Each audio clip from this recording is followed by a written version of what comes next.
السلام علیکم ورحمۃ اللہ وبرکاتہ۔ آج ہم بات کریں گے کہ سحری کے مسائلوں کے اوپر کہ سحری کے وقت کون کون سی دعائیں پڑھنی چاہیے۔ اکثر ہمارے بھائی اس کشمکش کے اندر ہوتے ہیں کہ ہمیں سحری کے وقت جو ہے کون سی دعائیں پڑھنی چاہیے اور سحری کے وقت ہمیں کیا کرنا چاہیے۔ انشاءاللہ آج اس موضوع کے اوپر تفصیلی سے بات کرتے ہیں، جیسے کہ رمضان المبارک شروع ہے الحمدللہ۔ سب سے پہلے تو یہ بات جان لینا ضروری ہے، سحری سے مراد وہ کھانا ہوتا ہے جو انسان رات کے آخری حصے میں کھاتا ہے یا تناول کرتا ہے، اور اسے سحری اس لیے کہا گیا ہے کہ رات کے آخری حصے کو سحر کہتے ہیں اور یہ کھانا اسی وقت میں کھایا جاتا ہے۔ اچھا، اب سحری کی جو دعا ہے، لوگ اکثر کہتے ہیں کہ جس طرح یہ دعائیں نقل کی گئی ہیں، لوگ اکثر کتابوں کے اندر مل جاتی ہیں آپ کو، سحری کے وقت کوئی بھی دعا، یاد رکھیں اس بات کو، نبی کریم صلی اللہ علیہ وسلم سے پڑھنا ثابت نہیں ہے۔ کوئی بھی دعا کہ آپ اس کو خاص کریں اور اس کو پھر آپ ہر وقت، ہر رمضان المبارک سحری کے وقت اور یا نفلی روزوں کو جب رکھتے ہیں آپ سحری کے وقت، اس کے لیے خاص کرتے ہیں، پھر وہ نیت کرتے ہیں، یہ نبی کریم صلی اللہ علیہ وسلم سے ثابت نہیں ہے۔ لہٰذا صرف بسم اللہ پڑھیں، بسم اللہ پڑھ کر سحری کھانا سنت، اور لوگوں میں یہ دعا جو مشہور ہو چکی ہے، یعنی کہ صرف بسم اللہ پڑھیں، جس طرح ہم کھانا کھاتے ہیں بسم اللہ الرحمن الرحیم، آپ اپنا کھانا تناول کریں۔ اور جس طرح لوگوں کے اندر یہ بات، ایک دعا ہے، میں آپ کو ذکر کرتا ہوں، جو مشہور ہو چکی ہے اکثر، وَبِصَوْمِ غَدٍ نَوَيْتُ مِن شَهْرِ رمضان، اس طرح کی کوئی دعا ہے، تو یہ جو ہے یہ من گھڑت ہے، کوئی اس کا سر نہیں ہے، نہ اس کے پاؤں ہیں، یہ نبی کریم صلی اللہ علیہ وسلم سے ثابت نہیں ہے۔ یہ لوگوں نے اپنی طرف سے ایک ایجاد کردہ عربی کے الفاظ ایک دوسرے کے ساتھ جوڑے ہیں اور ایک بات آگے شائع کرتی ہے، اور اس کے ترجمے سے بھی آپ کو سمجھ آ جائے کہ یہ واقعی اللہ کے رسول سے ثابت نہیں ہے صلی اللہ علیہ وسلم۔ اب اکثر لوگ ہمارے جو عجم ہیں، جو یہاں پر رہتے ہیں، ان کو تو نہیں پتہ عربی کیا ہے، کیسی ہے، بس انہوں نے دیکھنا ہے کہ عربی کے الفاظ ہیں، بس ٹھیک ہے، وہ اس نے پڑھنے ہیں، مولوی صاحب نے بتا دینے جی عربی کے الفاظ ہیں، اسے پڑھا کرے، اور نیت اس کی کیا ہے جی، نیت کل کے روزے کی کر رہا ہوں، یعنی کہ کل کی روزے کی نیت کر رہا ہوں، حالانکہ وہ روزہ آج کے دن کے کر رہا ہے، صبح ہو گئی ہے، آج کا دن سٹارٹ ہو گیا ہے، روزہ اس نے آج رکھنا ہے، اس میں وہ کہہ رہا ہے، اس کی نیت کے اندر وہ کہہ رہا ہے کہ میں کل کے لیے روزہ رکھ رہا ہوں۔ پہلے تو یہ دیکھنا، سب سے پہلے تو اس کے اندر یہ خرابی ہے بات کے اندر، اور روزہ آج وہ رکھ رہا اور نیت وہ کر رہا ہے کل کی۔ اسی طرح سحری جو ہے اسے کھانا چاہیے، اس کے اندر برکت ہے۔ ایک حدیث آپ کے سامنے رکھتا ہوں، صحابی رسول ہیں حضرت انس بن مالک رضی اللہ تعالیٰ عنہ، روایت ہے کہ اللہ کے رسول صلی اللہ علیہ وسلم نے فرمایا، سحری کیا کرو کیونکہ سحری میں برکت ہے۔ یہ صحیح بخاری کے اندر یہ حدیث موجود ہے، اور اسی طرح ایک اور حدیث میں ہے، اللہ کے نبی صلی اللہ علیہ وسلم فرماتے ہیں، یہ سحری برکت ہے، تمہارے رب کی طرف سے عطیہ ہے، اس لیے اسے نہ چھوڑو، اسے تناول کیا کرو۔ یہ سنن نسائی کے اندر جو ہے نا یہ حدیث موجود ہے۔ اچھا، حافظ بن حجر رحمۃ اللہ علیہ اس کی برکت کی تشریح کرتے ہوئے فرماتے ہیں، اس میں سنت کی پیروی ہے، یہ جو ہے نا یہ ہمارے نبی صلی اللہ علیہ وسلم کی سنت ہے، اس بات کو بھی اپنے ذہن میں رکھیں۔ اہل کتاب کی مخالفت ہے، اہل کتاب سے مراد یہود و نصارہ ہے، جس طرح ہمارے ملک کے اندر یہ خاص کر پاکستان کے اندر اگر آپ دیکھیں گے، جب عیسائیوں کے یہ روزے سٹارٹ ہوتے ہیں، یہ سحری نہیں کرتے، آپ نے اندازہ لگایا ہوگا، یہ سحری نہیں کھاتے یہ لوگ، تو اس کے اندر اہل کتاب جو ان کی مخالفت ہے، اس کے اندر اس سے عبادت پر قوت حاصل ہوتی ہے۔ ظاہر ہے رمضان المبارک کے جو روزے ہیں فرض ہے، فرض جو ہے یہ اللہ کا حکم ہے، حکم جو ہے اللہ کی عبادت ہے، اس کو بجا لے کر آنا، اور جب آپ اللہ کی عبادت کرتے ہیں تو اس کے لیے آپ کو تندرست اور چوکس ہونا ضروری ہوتا ہے، تو جب آپ سحری کھاتے ہیں اس کے لیے اگر آپ سحری تناول کرتے ہیں اس کے بعد آپ کا جو روزہ ہے وہ بڑا ہی بہترین طریقے سے گزرتا ہے۔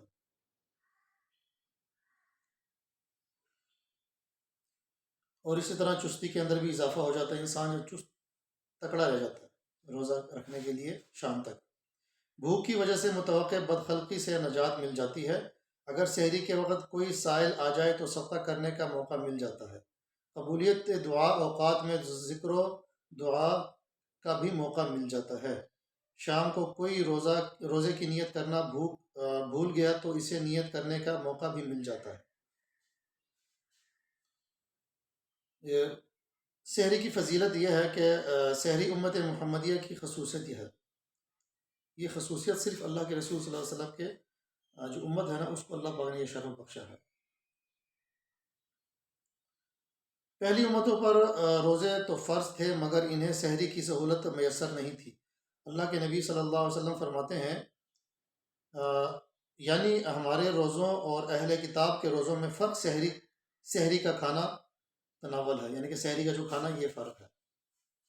صحیح مسلم کے اندر یہ روایت ہے۔ اور اسی طرح ایک حدیث میں ہے کہ بے شک اللہ تعالیٰ سحری کرنے والوں پر رحمت فرماتا ہے اور اس کے فرشتے ان کے لیے رحمت کی دعا کرتے ہیں۔ یہ اتنی بابرکت ہے، آپ اس سے اندازہ لگائیں۔ مسند احمد کے اندر یہ روایت موجود ہے۔ سحری کا حکم، سحری کھانا مستحب ہے، واجب نہیں ہے۔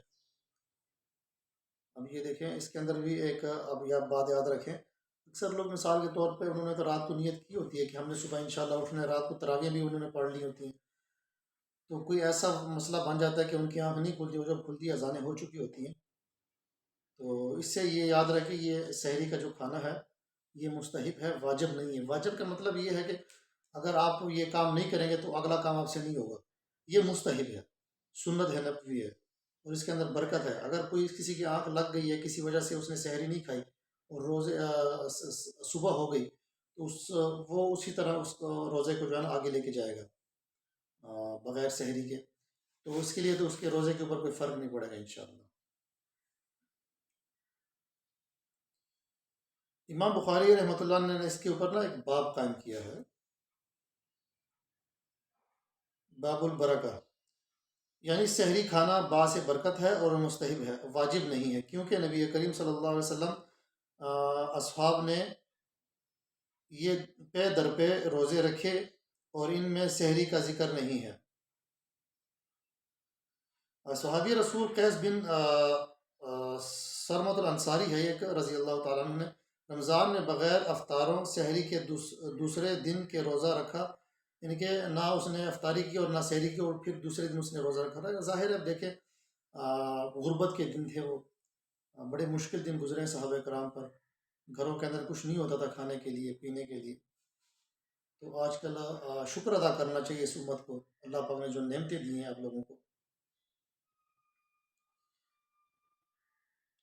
اسی طرح جو ہے نا دوسرے دن جو ہے نا اللہ کے رسول صلی اللہ علیہ وسلم کے سامنے اس کا تذکرہ کیا گیا، لیکن آپ صلی اللہ علیہ وسلم نے اسے قضا کا حکم نہیں دیا۔ کسی نے ذکر کیا کہ یا رسول اللہ فلاں صحابی جو وہ اس طرح اس نے کیا ہے، اس نے رات کو کوئی کچھ کھایا بھی نہیں، رات بھی گزر گئی، صبح بھی ہو گئی، صبح بھی سحری نہیں کی، تو اللہ کے رسول نے اس کو کوئی حکم نہیں دیا، ڈانٹا نہیں کہ تو نے ایسا کیوں کیا، کیونکہ نہیں تھا کچھ کھانے کے لیے اس کے پاس، تو مجبوری تھی۔ امام نووی کا فرماتے ہیں کہ علماء کرام کا سحری کا مستحب ہونے پر اجماع ہے، اور یہ کہ سحری کرنا واجب نہیں۔ سحری میں برکت کا معاملہ بھی واضح ہے، کیونکہ سحری کرنے سے روزہ رکھنے میں مدد ملتی ہے اور سارا دن جسم توانا رہتا ہے، اور چونکہ سحری کھانے کی وجہ سے روزے میں مشقت کا احساس کم ہو جاتا ہے، اس کی بنا پر مزید روزے رکھنے کو بھی دل کرتا ہے، لہٰذا سحری کے بابرکت ہونے کے متعلق یہی معنی اور مفہوم صحیح ہے، شرح مسلم کے اندر یہ ہے۔ تو اسی طرح ہم نے پہلے ذکر کیا، بات کی اس سحری کے اوپر۔ اسی طرح امام مناوی رحمۃ اللہ علیہ کہتے ہیں کہ رسول اللہ صلی اللہ علیہ وسلم کے فرمان ہے، بے شک اللہ تعالیٰ سحری کرنے والوں پر رحمت فرماتا ہے اور اس کے فرشتے ان کے لیے رحمت کی دعا کرتے ہیں، یعنی کہ دعا کا معنی اللہ کا ذکر کرتے ہیں۔ یعنی وہ لوگ جو روزے میں معاونت کی غرض سے سحری تناول کرتے ہیں، کیونکہ روزے کی وجہ سے پیٹ اور شرمگاہ کی شہوت کمزور پڑتی ہے اور یوں دل صاف ہو جاتا ہے۔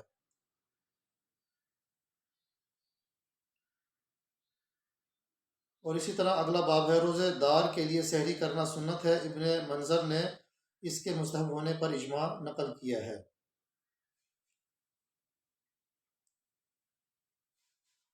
اور شیخ ابن عثیمین رحمۃ اللہ علیہ کہتے ہیں سحری میں برکت ہے۔ یہ برکت کیسے ہے؟ اس کا جواب یہ ہے کہ سحری سراپا برکت ہے۔ سب سے پہلے تو یہ عبادت ہے، پھر رسول اللہ صلی اللہ علیہ وسلم کی اقتداء ہے، جہنمیوں کی مخالفت ہے۔ جس طرح ہم نے پہلے کہا کہ اہل کتاب ظاہر ہے جہنم انہوں نے دوزخ کے اندر ہی جانا نا، جب وہ اللہ اور اس کے رسول پر ایمان نہیں لے کر آئیں گے تو ان کی مخالفت ہو گئی، وہ نہیں کرتے تھے۔ سحری سے روزہ رکھنے میں معاونت ملتی ہے، انسانی جان کو اس کا حق ملتا ہے، کیونکہ انسان نے اس کے بعد کافی دیر تک کھانے پینے سے رکے رہنا ہے۔ سحری کھانے سے انسان سارا دن روزے میں ہوتا ہے، جو کہ اللہ تعالیٰ کی بہت بڑی عبادت ہے، رکھنے کی طاقت حاصل کر لیتا ہے، بلکہ سحری روزے کا ابتدائی حصہ بھی ہے۔ اچھا، اب ہم جانتے ہیں کہ سحری کا وقت کیا ہے، اس کے متعلق بات کرتے ہیں۔ سحری کا وقت بتانے کے لیے مختلف لوگ مختلف طریقے اپناتے ہیں۔ کچھ لوگ یہود و نصارہ کے ناقوس و قرن کی طرح سائرن بجاتے ہیں، یعنی کہ وہ ایک آواز ہوتی ہے جس سے وہ سائرن بجاتے ہیں، آواز نکالتے ہیں۔ یہ یہود و نصارہ کا طریقہ کار ہے۔ اور کچھ سپیکروں میں سحری کا وقت بتانے کے لیے وقفے وقفے سے اعلان کرتے ہیں، یعنی کہ وقفے وقفے سے اعلان کرتے ہیں، 5 منٹ رہ گئے، 10 منٹ رہ گئے، اس طرح کا یہ بھی اعلان کرتے ہیں۔ یہ بھی ٹھیک نہیں ہے، ابھی آگے انشاءاللہ اس پہ بات کرتے ہیں۔ جبکہ نبی کریم صلی اللہ علیہ وسلم نے اس کام کے لیے بہترین طریقہ کار منتخب فرمایا ہے، اور وہ ہے اذان دینا۔ سحری کے وقت ختم ہونے سے تھوڑی دیر قبل ایک اذان دی جاتی تاکہ لوگ سحری کھا لیں، اور سحری کے وقت اختتام پر نماز فجر کے لیے اذان دی جاتی تاکہ لوگ سحری چھوڑ کر نماز کے لیے آ جائیں۔ یعنی کہ اللہ کے رسول صلی اللہ علیہ وسلم کے دور کے اندر اس وقت بھی لوگ آ کے اذان دیتے تھے، تو جب اذان دیتے تھے تو وہ یہ بھی کہہ سکتے تھے نا کہ اٹھو بھائی 5 منٹ رہ گئے ہیں، 10 منٹ رہ گئے ہیں، مگر اس وقت یہ کام نہیں ہوا۔ اس وقت وہ اذان دیا کرتے تھے، تو اذان دینے سے سحری کا وقت سٹارٹ ہو جاتا تھا، تو جب نماز کا ٹائم ہو جاتا تھا دوسری اذان دی جاتی تھی، اور اس کے بعد جو ہے روزہ بند کر دیا جاتا تھا، اور لوگ مسجد نبوی کی طرف نماز پڑھنے کے لیے آتے تھے۔ یہ طریقہ کار ہوتا ہے۔ یہ اسپیکر کے اندر یہ آواز دینا، یہ اللہ کے رسول صلی اللہ علیہ وسلم سے ثابت نہیں ہے، یا اسپیکر کے اکثر سائرن آواز نکالتے ہیں، یہ بھی اللہ کے رسول صلی اللہ علیہ وسلم سے ثابت نہیں ہے، چاہے وہ افطاری کے وقت ہو یا سحری کے وقت ہو۔ آپ نے خود اندازہ لگایا ہوگا کہ کتنے بدعات اور خرافات پائے جاتے ہیں، اور اسی وجہ سے پھر ہم اپنے روزوں کے اندر مسئلے مسائل پیدا کرتے ہیں، اور قیامت کے دن جب کھڑے ہو جائیں گے یہ روزے قابل قبول بھی نہیں ہوں گے اللہ کے در میں، پھر کیونکہ اس کے اندر جب بدعت پایا جائے گا روزوں کے اندر تو آپ کی عبادت کے اندر خلل آ جائے گا، جب عبادت کے اندر خلل آ جائے گا تو اس کا قبول ہونا جو ہے پھر مشکل ہو جائے گا، تو ان کاموں سے بچنا چاہیے۔ اللہ کے رسول صلی اللہ علیہ وسلم فرماتے ہیں، صحیح بخاری کی روایت ہے، یقیناً بلال رضی اللہ تعالیٰ عنہ رات کے وقت اذان دیتے تھے تو تم کھاتے پیتے رہو، حتیٰ کہ عبداللہ بن ام مکتوم رضی اللہ تعالیٰ عنہ اذان دے، اور ابن ام مکتوم رضی اللہ تعالیٰ عنہ نابینا تھے، اور وہ اس وقت تک اذان نہیں دیتے تھے جب تک انہیں یہ نہ کہا جاتا کہ آپ نے صبح کر دی۔ یعنی آپ اندازہ لگائیں کہ اللہ پاک نے نا دو صحابوں کی ڈیوٹی لگائی ہوئی تھی۔ ایک حضرت بلال رضی اللہ تعالیٰ عنہ، جو کہ سحری جب سٹارٹ ہوتی تھی نا اس وقت اذان دیتے تھے، ان کی ڈیوٹی یہ تھی، تو لوگ سمجھ جاتے تھے کہ اب سحری سٹارٹ ہو چکی ہے، سحری کا وقت سٹارٹ ہو چکا ہے، تو جب وہ حضرت عبداللہ ابن مکتوم رضی اللہ اذان دیتے تھے تو ان کو پتہ چل جاتا تھا اس کی آواز سے کہ اب جو ہے نا سحری بند ہو گئی ہے، اب صبح ہو گئی ہے، اب نماز کی تیاری ہے۔ تو یہ طریقہ کار ہوتا تھا اللہ کے رسول صلی اللہ علیہ وسلم کا۔ اس حدیث سے علم ہوتا ہے کہ سحری کے لیے خبردار کرنے کے لیے اذان دینی چاہیے، نہ کہ سائرن یا اعلانات اور یہ بھی معلوم ہوا کہ اذان فجر تک سحری کھانے کی اجازت ہے، کیونکہ صبح صادق کے طلوع ہونے تک سحری کا وقت رہتا ہے، یہ یاد رکھیں۔ اسی طرح اللہ تعالیٰ کا ارشاد ہے قرآن پاک سورۃ البقرہ کے اندر ہے 187 نمبر آیات کے اندر، اور کھاؤ پیو حتیٰ کہ تمہارے لیے فجر کی سفیدی دھاگے سے واضح ہو جائے، وہاں اس وقت تک کھاتے رہو، اللہ تعالیٰ کہتا ہے، اللہ تعالیٰ کا فرمان ہے یہ۔ اس آیات مبارکہ اور حدیث نبویہ سے معلوم ہوتا ہے کہ جو جو نہیں صبح صادق طلوع ہو جو ہی صبح صادق طلوع ہو اور اذان فجر ہو جائے تو کھانا پینا بند کر دینا چاہیے۔ البتہ اس میں شریعت اسلامیہ نے اس شخص کے لیے کچھ رخصت رکھی ہے جس نے کوئی نوالہ اپنے ہاتھ میں تھاما ہوا ہے، یا کوئی برتن اٹھا کر اس میں کچھ تناول یا نوش کر رہا ہے، اور اس میں سے اپنی حاجت پوری کر لے، جیسے کہ آگے تفصیل آ رہی ہے۔ یعنی کہ اگر کسی انسان کے ہاتھ میں چائے کی پیالی ہے، یا کچھ اس کے پاس برتن ہے، اس میں سے کچھ تناول پی رہا ہے یا کھا رہا ہے، اور اذان شروع ہو گئی، تو شریعت نے اجازت دی ہے کہ وہ اسے کھا لے تسلی سے، اور اس کے بعد روزہ بند کرے۔ یہ نہیں کہ اگر آدھا کھایا آدھا ہاتھ میں اس کو رکھ دی، ایسا نہیں کرنا۔ شریعت نے یہاں پر اجازت دی ہے، اگر آپ کے پاس چائے کی پیالی ہے یا کچھ اور چیز ہے، برتن ہاتھ میں ہے پینے کے لیے کھانے کے لیے، اور اذان شروع ہو گئی، تو آپ نے فوراً اس کو نہیں رکھنا۔ شریعت نے اجازت دی ہے کہ اس کو آپ تناول کریں، کھائیں آرام سے، اور روزہ بند کریں۔ اور سحری کا مستحب وقت کون سا ہے؟ سحری تاخیر سے کرنی چاہیے۔ زید بن ثابت رضی اللہ تعالیٰ عنہ کہتے ہیں نبی کریم صلی اللہ علیہ وسلم کے ساتھ ہم نے سحری کھائی، پھر آپ صلی اللہ علیہ وسلم صبح کی نماز کے لیے کھڑے ہوئے۔ میں نے پوچھا کہ سحری اور اذان میں کتنا فاصلہ ہوتا تھا، تو انہوں نے کہا کہ 50 آیاتیں پڑھنے کے موافق فاصلہ ہوتا تھا۔ یعنی کہ سحری اور اذان کے درمیان میں جو وقفہ ہوتا تھا نا، وہ اتنا ہوتا تھا جیسے تم 50 آیاتیں پڑھتے ہو۔ اور اسی طرح امام نووی رحمۃ اللہ علیہ فرماتے ہیں اس حدیث میں تاکید ہے کہ سحری کو مؤخر کر کے فجر سے کچھ دیر قبل کھانا چاہیے۔ حضرت عبداللہ بن عباس رضی اللہ تعالیٰ عنہ فرماتے ہیں کہ نبی کریم صلی اللہ علیہ وسلم نے فرمایا، یعنی ہم انبیاء کو حکم دیا گیا ہے کہ ہم سحری دیر سے کریں اور افطار میں جلدی کریں، اور نماز میں دائیں ہاتھ سے بائیں ہاتھ کو پکڑے رہیں۔ یہ صحیح ابن حبان کے اندر یہ روایت موجود ہے۔ اور اگر دیر سے سحری کرتے ہوئے کبھی کبھار اذان شروع ہو جائے تو کھانا فوراً چھوڑنے کی بجائے اسے ضرورت کے مطابق کھا کر اٹھانا چاہیے، جیسے پہلے ہم نے ذکر کیا کہ اگر آپ کے ہاتھ میں کچھ ہے، کچھ کھا رہے ہیں، کچھ پی رہے ہیں، اور فوراً اذان دی گئی، تو آپ نے اس کو تناول کرنا ہے، اس کو پینا ہے، اس کے بعد آپ نے سحری جو ہے اسے بند کرنا ہے، اور افطار کے اندر آپ نے جلدی کرنی ہے، جیسے ہی وقت داخل ہو فوراً افطاری کرنی ہے۔ اسی طرح حضرت ابو ہریرہ رضی اللہ تعالیٰ عنہ سے روایت ہے کہ نبی کریم صلی اللہ علیہ وسلم نے فرمایا، یعنی تم میں سے جب کوئی فجر کی اذان سنے اور برتن اس کے ہاتھ میں ہو تو اسے رکھے نہیں، بلکہ اپنی ضرورت پوری کرے۔ اب دیکھیں نا، یہ حدیث ہے سنن ابن داؤد کے اندر، یہ حدیث موجود ہے۔ اللہ کے رسول کا فرمان ہے کہ اگر تمہارے ہاتھ میں کچھ ہے اور اذان شروع ہو گئی تو آپ اسے پہلے پورا کریں، اس کو کھائیں پئیں، اور پھر آپ روزے کو بند کریں۔ اچھا، مفتی اعظم شیخ ابن باز رحمۃ اللہ علیہ سحری کے وقت تعین میں لکھتے ہیں، جب کوئی شخص اذان سنے اور اسے معلوم ہو کہ یہ اذان فجر ہے تو اس پر واجب ہے کہ وہ کھانے پینے سے رک جائے۔ اگر مؤذن طلوع فجر سے قبل اذان دے رہا ہو تو پھر رک جانا واجب نہیں بلکہ کھانا پینا جائز ہے۔ جس طرح ہم نے پہلے ذکر کیا کہ 2 اذانیں دی جاتی تھیں، اس کے متعلق شیخ صاحب نے یہ قول نقل کیا ہے۔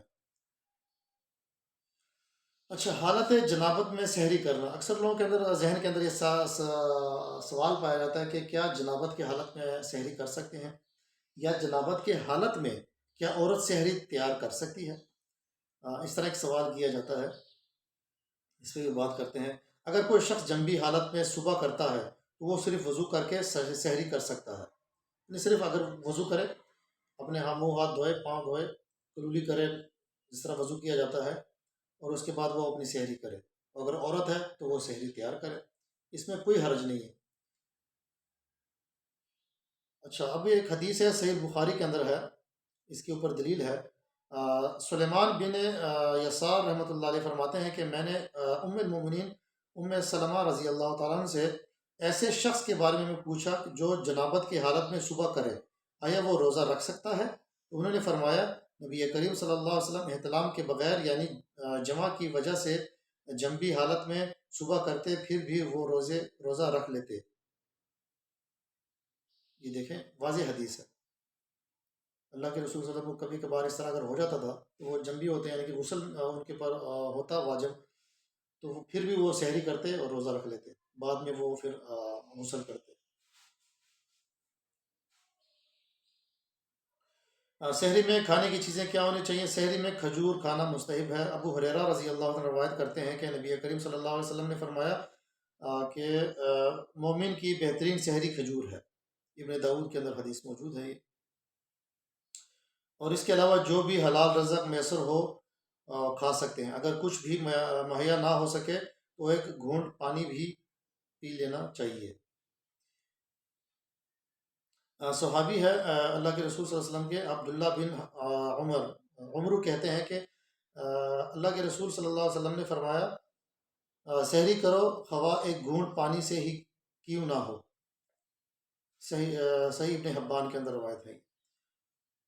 اگر باجماعت نماز پڑھنے والے حضرات سحری تاخیر سے کریں تو اس میں کچی پیاز اور کچا لہسن استعمال نہ کریں، کیونکہ جماعت کے لیے مسجد جانا ہوگا اور مسجد میں یہ چیزیں کھا کر آنا منع ہے۔ کچھ لوگ تمباکو نوشی کے لیے عادی ہوتے ہیں، یہ چیزیں تو تمام اوقات میں ناجائز ہیں، لیکن سحری میں اس کے استعمال سے اس کی قباحت اور بڑھ جاتی ہے، کیونکہ اس کی بدبو پیاز اور لہسن کی بدبو سے بھی زیادہ ناپسندیدہ ہے۔ اور روزے کی جو نیت ہے، فجر سے پہلے روزے کی نیت کرنا ضروری ہے۔ رسول کرم صلی اللہ علیہ وسلم ارشاد گرامی ہے جس نے فجر سے پہلے روزے کی نیت نہ کی اس کا روزہ نہیں ہے، اور نیت جو ہے وہ دل کا ارادہ ہے۔ اسی پہ انشاءاللہ اتفاق کرتے ہیں، اگلے موضوع میں پھر بات کرتے ہیں کہ روزے کی جو نیت ہے نا، یہ اللہ کے رسول صلی اللہ علیہ وسلم کا فرمان ہے کہ روزے کے لیے آپ لوگوں نے نیت کرنی ہے۔ اب رات کو نیت طریقہ یہی ہے کہ آپ نے رات کو تراویحیں پڑھی ہیں، تراویحیں پڑھ کے آپ نے عشاء کی نماز بھی پڑھ لی ہے، سو گئے ہیں، اور آپ نے یہی نیت ہے نا آپ کی تراویحیں پڑھنے کی کہ میں نے صبح اٹھنا ہے، روزہ رکھنا ہے، تو یہ نیت ہی ہے۔ نیت اسی کو کہتے ہیں کہ جب آپ نے تراویحیں پڑھی اور آپ سو گئے اس نیت سے کہ میں نے صبح سحری کرنی ہے، روزہ رکھنا ہے، تو اس سے نیت ہی کہتے ہیں۔ تو یہ صبح کی نیت ہو گئی۔ تو جو انسان رات کو نیت نہیں کرتا ایسی نیت، اور وہ اس نیت سے سوتا ہے کہ بس میں نے نہیں رکھنا روزہ، یا دیکھ لیتے ہیں روزہ رکھنا ہے نہیں رکھنا، اس پہ بھی بات دیکھ لیتے ہیں کیا کرنا ہے کیا نہیں کرنا، تو اللہ کے رسول نے فرمایا کہ ایسے انسان کا روزہ نہیں ہے۔ فرض روزوں کے لیے یہ کام ضروری ہے، یہ بات نوٹ کریں اپنے ذہن کے اندر۔ فرضی روزوں کے لیے نیت کرنا، اور وہ نیت جو ہے وہ دل کے ارادے سے ہے، زبان سے نہیں ہے۔ جس طرح ہم نے پہلے ذکر کیا کہ نیت زبان سے کرنا یہ اللہ کے رسول صلی اللہ علیہ وسلم سے ثابت نہیں ہے۔ جو لوگ ان چیزوں کے اندر مصروف ہیں اسے ان چیزوں سے اجتناب کرنا چاہیے، اللہ رب العالمین سے معافی مانگنی چاہیے۔ بابرکت مہینہ ہے، بہت تیزی سے گزر رہا ہے، اور یہ دیکھیں سٹارٹنگ کے دن ہے، آج تیسرا روزہ ہو چکا ہے، اور آگے جو ہے یہ جا رہے ہیں دن، آہستہ آہستہ گزر رہے ہیں۔ تو سب بھائیوں سے گزارش ہے کہ ہر عبادت کے اندر کوشش کیا کریں، اس عبادت کے اوپر اتفاق کیا کریں کہ جو صحیح سند سے اللہ کے رسول صلی اللہ علیہ وسلم سے ثابت ہو، جس پہ اللہ اور اس کے رسول کا حکم ہو، اس کے اوپر مہر لگی ہو، اس کے اوپر اتفاق کیا کریں، لوگوں کی باتوں کے اندر نہ آیا کریں۔ دیکھیے دنیاوی معاملات کے اندر ہم کتنی محنت کرتے ہیں، کتنی کوشش کرتے ہیں کہ ایک ایک چیز کو ہم نوٹ کرتے ہیں، ایک ایک چیز کی ہم ریسرچ کرتے ہیں، اس کے اوپر نیٹ کے ذریعے ریسرچ کرتے ہیں، لوگوں سے پوچھتے ہیں جی یہ کام کرنا ہے کیسا ہے کیسا نہیں ہے، یا یہ چیز خریدنی ہے کیسا ہے کیسا نہیں ہے، اس کے بعد جا کے ہم وہ اب کام کرتے ہیں۔ تو کیا عبادت کے لیے ہمیں ریسرچ کرنے کی ضرورت نہیں ہے کہ اللہ پاک نے جو عقل دی ہے دماغ کے اندر، اس کو استعمال کرنے کی ضرورت نہیں ہے؟ بالکل ضرورت ہے۔ یہ یاد رہے قیامت کے دن پوچھا جائے گا یہ، اور اللہ تعالیٰ سے دعا ہے کہ اللہ پاک ہمیں صحیح معنوں میں دین کی سمجھ عطا فرمائے۔ دیکھیں ایک حدیث ہے، آخر پہ اس پہ اتفاق کرتے ہیں کہ اللہ کے رسول صلی اللہ علیہ وسلم جب مسجد میں داخل ہوئے اور ممبر پہ تشریف فرما رہے تھے، تو جب پہلا سٹیپ رکھا، پہلا قدم رکھا تو کہا آمین۔